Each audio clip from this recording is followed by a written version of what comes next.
In this video, I'll show you how to send Solana from Bybit to your Phantom wallet.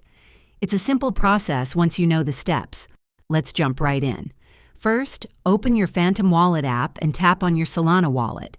If you have multiple wallets, make sure you're on the correct one. Tap the three dots in the top right and select Receive. You'll see a long string of letters and numbers. That's your wallet address. Now go to the Bybit app or website and log into your account.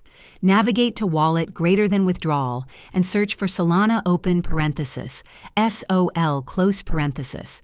Make sure you're withdrawing SOL on the Solana network. Never choose another network like Ethereum or you could lose your funds. Paste your Phantom wallet address into the withdrawal field. Double check everything, especially the network and address. One small mistake can mean losing your coins forever. Enter the amount you want to send, review the transaction fee, and hit withdraw.